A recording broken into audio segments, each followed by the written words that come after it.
Well, what's up, y'all? It's your girl EJ, and welcome back to the recap, y'all. Now, today we're going to be talking about Power Book of Ghosts 2. Now, there was a lot of things going on this episode, so much to talk about, but we're going to talk about that in real detail on the live tonight. So make sure that you show up to discuss Power Book of Ghosts 2, guys. On this video, I am just going to be doing a quick recap of some of my favorite moments on this episode, y'all. Now, first and foremost, we got to talk about one of the biggest moments that happened in my opinion, and that's Lauren showing up and letting Tariq know that she is actually alive. Sax put a bug in her ear. He said, "Hey, you do not have to stay here. This is not legal." And, I think that's all she really needed to hear. And she has to know if Tariq is really the one who did all of this to her. Now, your girl came out there with that doggone shank. I don't know what she was going to do with the shank, box cutter, whatever it was, but she was nervous, and I get it. She's been through a whole lot. But at the end of the day, what is Tariq going to do is my biggest question. What will Tariq do with this information? We saw that he went back to his room. He gets back in the bed with Effie. Effie lays on him. She tells him that she loves him. And Tariq has this look on his face, this look of betrayal. And we all know that at the end of the day, Effie and Brayden should have told Tariq the truth. I mean, that is the constant theme of everything. There's another big moment that probably, maybe, I don't know 100%, could have been avoided had they have told the truth. And that's the moment that Lorenzo actually dies. Lorenzo loses his life because he waited for 3 months to just tell his wife the truth. When if maybe, possibly, I'm not saying that she wouldn't have reacted, but I am saying that he might have had a chance if he had told her in the moment. If he had told her, like, look, I thought it was Mecca. I did this for X, Y, and Z reasons. Now, I personally don't rock with Renzo. I don't think that, he's like this great character or whatnot.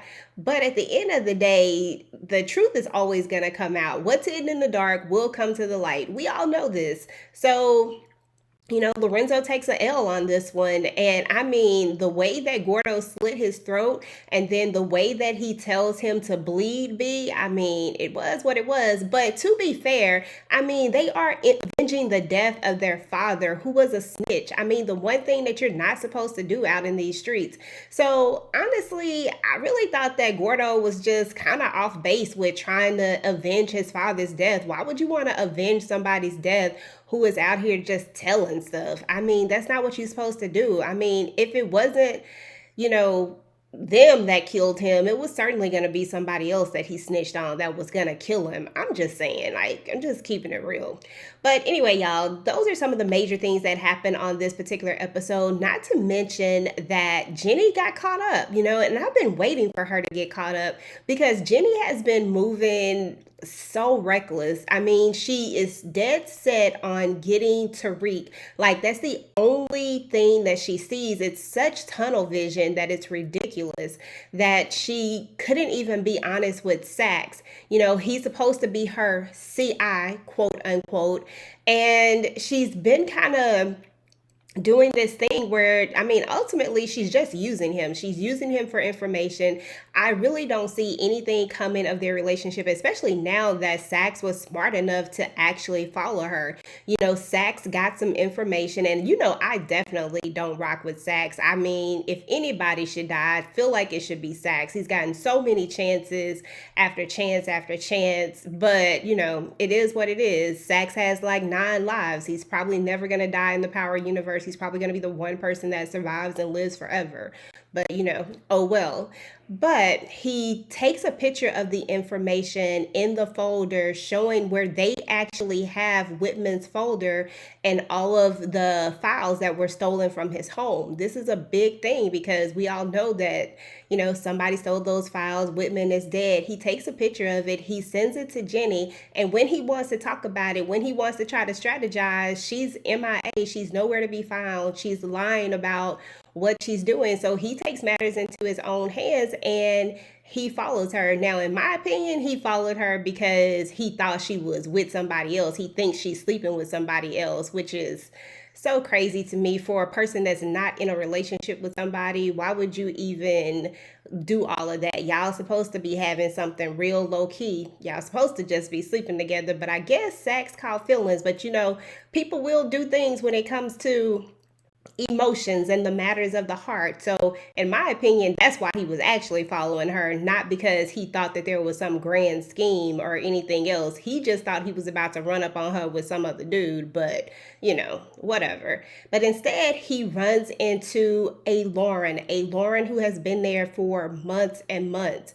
And he just spills the beans. He's like, look, Tariq didn't do this, but Jenny's still trying to play that card. Jenny's still adding Tariq's name to this when she knows, or she believes that he has something to do with it, but Saxe has already told her, look, he was shocked. He had no clue. He didn't know. But because she's trying to build her case, she has made it seem like Tariq is part of this, once again, using another person. And at the end of the day, she is not going to win a case like this. This is not how you're going to build your RICO case, by manipulating the people that can actually help you. So at the end of the day, Saxe takes another L because he really thought that he and Jenny had something, only to figure out that, to be honest, she just using you, bruh, and it is what it is.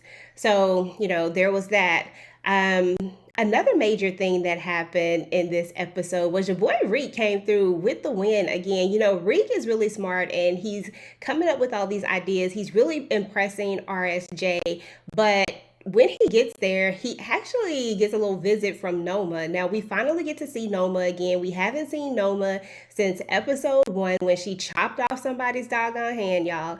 And now we get to see her, and she shows up in Milan. Turns out she needs a favor from Reek, and Reek has to come up with a plan. He and Brayden and Effie all end up going to this exclusive party, trying to get this file that Mecca left. Mecca, the global snitch, is out here leaving, stuff under the table so that they can record conversations. And she needed this information, So she sends them in to get it, and they try to get it, but Brayden ends up getting caught up. Like, he literally gets caught. And I ain't even gonna lie, I was so impressed with Brayden on this episode.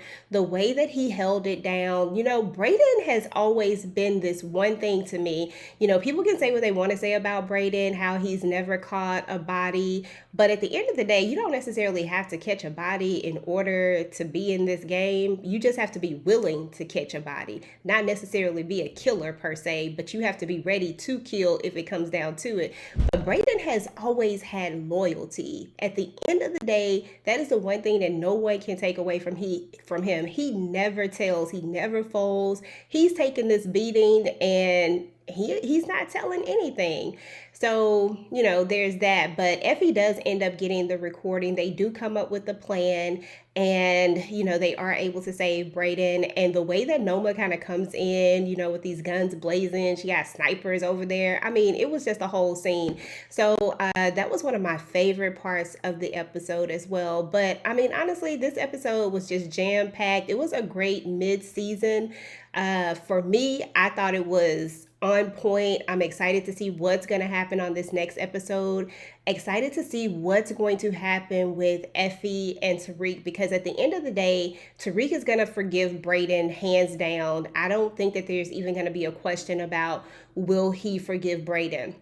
Because there have been things that Tariq didn't tell Brayden. Tariq isn't perfect. He doesn't always do the right thing. Tariq has done a lot of shady stuff, It's just now we seem to have more of a bond with this character, and their goal was to make us like this character. They made us hate him in the regular Power, and now we like him. So of course we're going to ride for this character and maybe even make excuses for this character. But let's just keep it real. Tariq has done a lot of things over his lifetime of Powers.